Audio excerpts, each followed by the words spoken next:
అందరికీ నమస్కారం అండి. Welcome to our channel. Telangana పెన్షనర్లకు సంబంధించి భారీ శుభవార్త ప్రకటన. ఏప్రిల్ నుంచి రెట్టింపు అవ్వబోతుంది. ప్రస్తుతం 11,635 కోట్ల చెల్లింపులు దశల వారీగా అమలు.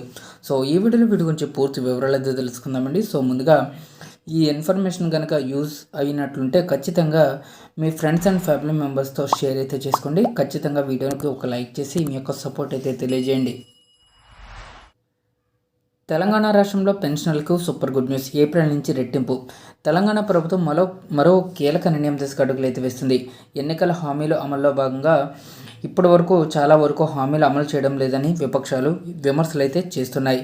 అయితే ఇదే తరుణంలో ప్రజలు కూడా రేవంత్ సర్కార్ తీరుపై అసంతృప్తితో ఉన్నారు.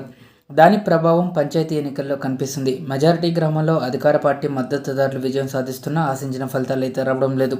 ఈ నేపథ్యంలోనే పెన్షన్లు రెట్టింపు చేస్తామన్న ఎన్నికల హామీ అమలుకు ఆర్థిక శాఖ కసరత్తు చేస్తుంది.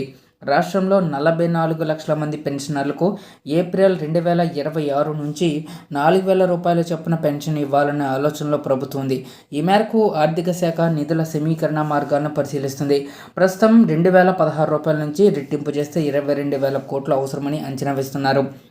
వృద్ధాప్య, వితంతు, మౌలిక సేవల పెన్షనర్లకు ఈ ఆర్థిక సంవత్సరంలో 11,635 కోట్లు కేటాయించారు.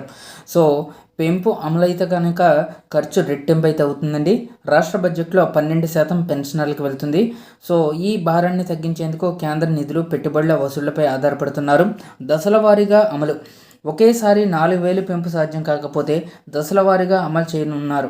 సో మొదట 2,500 రూపాయల నుంచి 3,000 వరకు పెంచి ఆ తర్వాత పూర్తి మొత్తానికి చేర్చే ఆలోచన కూడా ఉంది.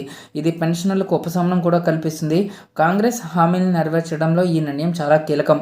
రాష్ట్ర ఆదాయాలు 15% పెరిగినా పెన్షన్ ఖర్చు 100% పెరుగుతుంది.